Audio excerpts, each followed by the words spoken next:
People go to the gym for all sorts of reasons to look better, feel better, gain confidence, or even just ground themselves in routines. The gym, for a lot of people, is a sanctuary. It's a place where their body and their health take a priority. But somewhere recently along the way, online gym culture has shifted. The importance of health has diminished and the importance of aesthetics have risen. It's become a lot less about how you feel and a lot more about how you look. This video is not meant to shame or criticize any specific creators. It just takes a deeper look at the content that the algorithm rewards and pushes, and the possible effects and drawbacks of that content.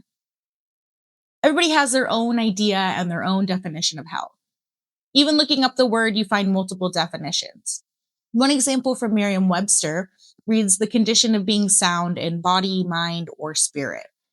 TikTok and other social media platforms that use short form content tend to validate a very specific and idealized form of health.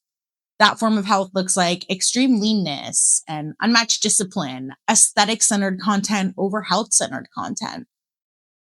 As somebody who frequents the gym 3 to 4 days a week, I'd say probably 35% of my feed is gym related content. And among the top performers and the creators who are pushed to my feed, there's a recurring pattern in the type of content that they post. This typically looks like gym check-ins where the angles accentuate leanness over strength. What I eat in a day is often alarming in the lack of calories, fats, and carbs. And transformation videos where the progress is shown visually as opposed to functionally. And inherently, none of these things are bad. They're actually motivating to see every once in a while. It's just their consistency, recurrence, and popularity that's concerning. Again, I want to reiterate this is not every fitness creator. There's a lot of wonderful fitness creators out there, and I encourage you to find the ones who work for you, motivate you, and make you feel good about where you're at. Because if you're in the gym, you probably care about your body. Whether your motivations are internal or external or a mix of both, that's great. It's got you in there.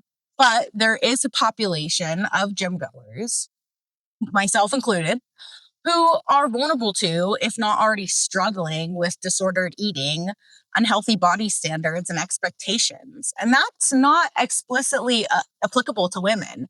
That applies to everybody. The Shown Clinic group reported that roughly 25% of young men they interviewed expressed concern about not having enough muscle. And another study, published by the National Health Institute, surveyed that gym members, nearly 1 in 5, showed signs of disordered eating, with no significant differences across sex. When a single aesthetic-driven version of fitness dominates the online spaces we use, it doesn't motivate. What it does is it quietly reinforces unhealthy expectations and standards. And these standards and expectations are shown to people who could potentially already be at risk. This, I think, especially comes to fruition when you consider the repeated language you see in this content, such as intuitive eating, locked in, discipline over motivation. This type of language isn't outwardly aggressive or harmful, but what it is it's moral. It positions the viewer to see exercise and restriction as virtuous and rest and indulgence as weakness. And that works because it creates a culture. And that culture works because it offers certainty, rules, visuals, and clear rewards. All of those things provide comfort when working out, especially if you have long-term goals. But I don't think that safety diminishes the harm that could potentially be done by seeing this type of content multiple times a day, every day. You're quietly being told that your body needs constant work, constant attention, constant tweaking.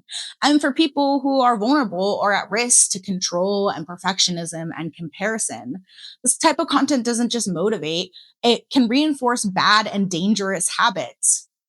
We have to ask ourselves, what are we at risk of losing by participating in this type of content, in this type of culture? Is it neutrality towards food, rest without guilt? Maybe most importantly, long-term sustainability. When fitness becomes something we're constantly performing, tracking, and proving, we lose the parts of health that are just as important but might not look as good on camera. That includes resting, eating what you want, moving in ways that feel fun. So maybe the question isn't, is the content motivating? Maybe it's what type of relationship it's teaching us to have with our bodies, with our food, and with working out. If you're in the gym, you've already completed the most important step. Your mental health is just as much a priority as your physical health. And it's important to take a step back from content that isn't helping you mentally or physically. Thank you so much for watching, and I look forward to seeing you in the next one.